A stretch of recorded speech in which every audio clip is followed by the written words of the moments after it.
All right, folks, welcome back. It's Matt with On Trail Training with episode 6 of Tailgate Talk. We're going to get a little bit nerdy today. So I got the tape on my glasses right there. We're going to talk a little bit of math and a little bit of physics.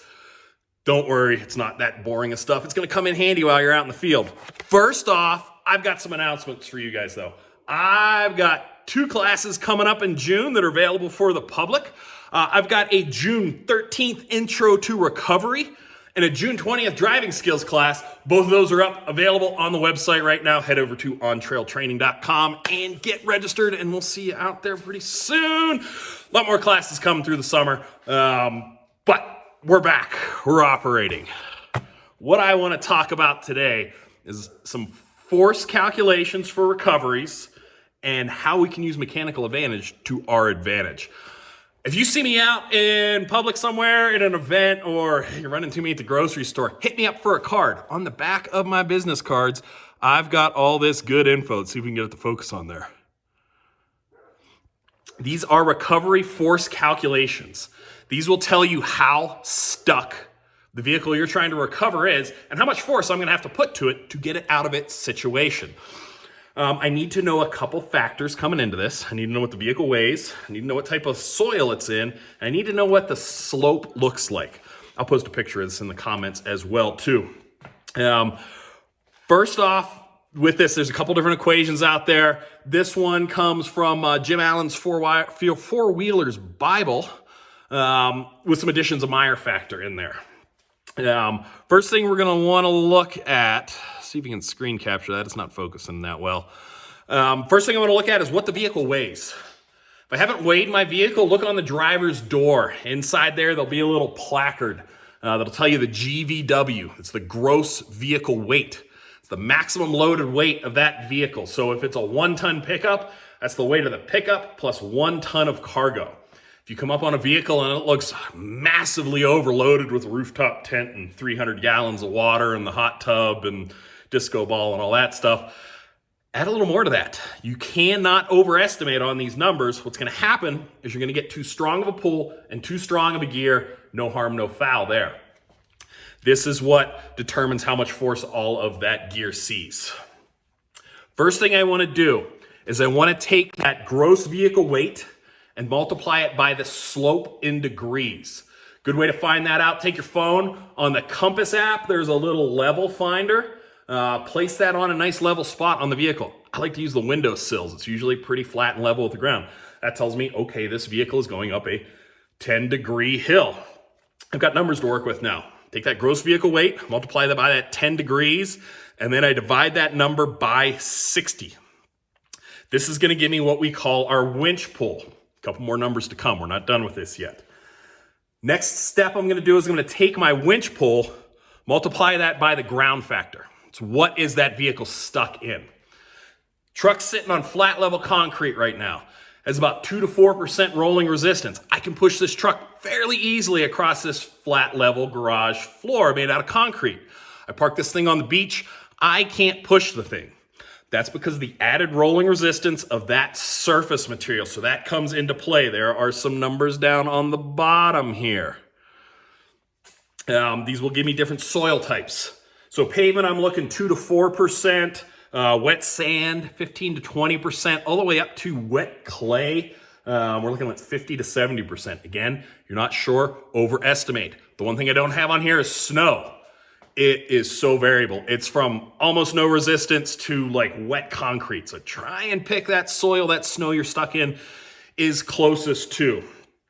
So I'm gonna take that ground pull, multiply that, or that winch pull, sorry, multiply that by the ground factor, and then that's gonna give me my additional load. Last thing I wanna look at is Meyer factor. How deep is that vehicle stuck? If I am stuck where the wheel comes to the tire, about that deep or so on most vehicles, I'm going to add 1 times gross vehicle weight to that equation. If I get up to the frame, I'm at 2 times gross vehicle weight. If I'm at the hood, I'm at 3 times gross vehicle weight. If you're in between there, call it 1.5, 2.5, whatever you need to. If you're past the hood, good luck to you. I've been there. Woo, a lot of digging. But this gives me some pretty good numbers to go by. I get to the end, I'm going to take that winch pull, add that to my additional load, add that to my Meyer factor, take that number, add another 25% to it. It's gonna give me a little bit of a safety margin. Make sure all my gear is capable of handling the load. Why are these numbers important? One, I wanna know if I can do this on a single line pull, if I need to go to a double line pull, triple, or do something fancy like a Spanish Burton. We're gonna talk about that in just a minute here. Remember that winches lose capacity the more line you spool onto it. One of the reasons I carry very short line on my winch, I only carry about 60 feet of winch line on there, is that line starts adding up and those layers get bigger and bigger. It's just like that front gear on a bike. I get down on that small ring, I've got all sorts of power. I can climb all day. I go to the middle ring, I start struggling a little more. I get up to that big ring, I'm really starting to lose some power. It is, for most winches and lines, it's about 10 to 15% of the winch's capacity for every layer of line past the drum. A 10,000 pound winch only pulls 10,000 pounds on the bare drum. By the time you get to that second layer, you're at 9,000, 8,500. Third layer, dropping another bit, you're down to maybe 7,000. We get out with 100 feet of line on there, 6 layers on that drum, I might be only able to pull 5,000 pounds or so by the end of it. So keep that in mind as you're doing your winching recoveries. We also want to start with almost all that line, down to about 11 wraps for synthetic, 5 for steel left on the drum. That's what holds the load on there. That gives me my maximum pulling power when I first need it to get that vehicle unstuck. So say we've done the math here, and I come out with a pull of, it's gonna take 8,000 pounds to get that vehicle unstuck. That is the force all of the equipment in my rigging is gonna see. If I hold a 10,000 pound winch in my hand and I let it pull me into the truck, it does not put 10,000 pounds of force to my hand. Did that, it'd tear my arm off. It puts out enough force to overcome my resistance up to 10,000 pounds. I'm pretty tough, but that winch is gonna win. Remember that as we do it, it's not always that highest number. That's the potential it can see. So when we look at things like pairing a pulley block to a winch, I want that 2.5 times winch capacity, because at its maximum output, it's gonna put 2 times that winch capacity to its force. They usually put out a little more than that, to be honest with you. But I got that little safety factor of that 0.5 winch capacity left in there. So let's say I've got a couple different diagrams drawn on here, and we're gonna do a single line pull on it. So here's my winching vehicle, here is my stuck vehicle. I run that line out, attach it to a secure recovery point on there. Now as I pull, this winch is gonna be doing 8,000 pounds of work. This line is gonna be seeing 8,000 pounds of force. So is the connection point right here. Now I could do a double line pull on that.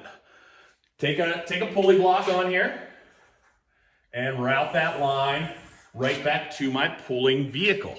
Now what I've got is I'm still creating that 8,000 pounds of force out here.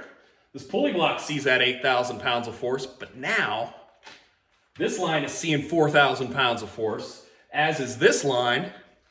This winch is doing 4,000 pounds of work. We just made it a lot easier on that gear, didn't we? And now this vehicle is being pulled forward by 8K, and we've got 8K distributed here. I'm putting out more force, or more effectively, but I can do this better ways. This is great for a self-recovery as well. If I've got a tree here, that's how I would do that. I can look at distributing those forces though. Maybe my pulling truck is on some mud, on some snow, doesn't have really good traction, and the easiest thing for that winch to do, all it cares about is shortening that distance between those 2 points. And if it is easier to drag that winching truck forward than to get that stuck truck up and out of the mud, it's gonna drag you forward. I could look at tying off on some stuff, anchoring to another vehicle, all of those good things, or we can start distributing those forces a little better. Same setup, 8K stuck here. I take my winch line out, attached to a pulley block here, and instead of coming back to the vehicle, I'm gonna come back to this tree over here and attach it with a tree strap there. Now, there is a loss as these angles open up here. We're not going to get into that today. That's a whole other rabbit hole. But the wider we open up that angle, the more loss. We get actually down to like a 1.5 to 1. We're not going to worry about too much about that today. But now, 8,000 pounds stuck on the vehicle. Takes that 8,000 pounds to pull it forward. Now, I'm rigged up on a 2 to 1. Winch is putting out 4,000 pounds of force. This line sees 4,000 pounds of force. This line sees 4,000 pounds of force. Now I've only got 4,000 pounds of force pulling my recovering vehicle forward and 4,000 pounds of force to that tree. Spread that around. Works pretty well. Now we're going to get real fancy. We're going to get into something called a Spanish Burton. You'll see this called a compound pulley sometimes in the tow world. I touched on it on one of the live videos. Very slick system. Make sure your gear is up to this. You can create massive forces with this with very little gear.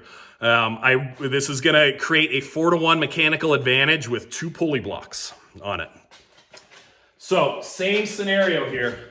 This truck is stuck 8,000 pounds worth.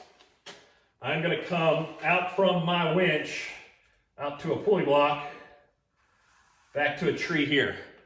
And I'm going to run a second line to a pulley block here, back to there. Discounting the angles, I've now created a 4 to 1 mechanical advantage on this. So now to get this truck unstuck, this winch only has to put out 2,000 pounds of force. Very easy to do for a 10,000 pound winch. I don't want to work that thing to the max all the time. I want it working nice and comfortably. And if I can handle that with a little bit of rigging, I'm going to get away with it. So essentially what we have done here is we've created a 2 to 1 right on this first leg of it, attached off of that pulley block. Now everything out here is potentially seeing twice the winch's pull at maximum force. So I need this line to be rated well past 2 times. I'll usually use a 1/2 inch synthetic winch line here, good to about 30,000 pounds. Out to a second pulley block. Again, this pulley block can see some massive forces. But if I've done the calculations and I've done them correctly and I trust those numbers, the lines are never going to see that force. So now for this 8,000 pounds stuck, I'm seeing 4K here, 4K here, 2K here, and here, and 2K pulling that truck forward. Now I've got a pretty manageable situation. This is called a Spanish Burton. Very slick. I don't see them used that often in, out in the field. A lot of people don't know about them or don't have the gear to pull them off. When I rig these in the field, this will be a 7/16 inch line, good to 23,000 pounds, with a 36,000 pound pulley block here, with a 30,000 pound 1/2 inch line there, with a 47,000 pound pulley block there. We're right at the limit, but if that vehicle is stuck 47,000 pounds worth, I've never seen a vehicle that's stuck, at least the size of the stuff we drive. Yeah, you get into heavy equipment, sure, you'll see those numbers, but you're gonna have to have that thing buried underground to see that much. Pay attention to the forces, understand how they work, where those forces are applied, how I can use that to my advantage. It's not always as simple as just pull the line off, hook it up to the nearest thing, and start pulling. There's a little more than that. Sign up for the Intro to Recovery class. We've got 8 hours of this kind of info. Again, June 13th, coming up really soon here. Got a couple privates, a couple other groups going out during the month of June. Plenty more classes coming in July. We'll be running, unless the world ends again, who knows? But we're back. I really hope to see you folks out there soon. I need to get out there. I know you guys do too. Soon, I will see you there. Thanks for watching today.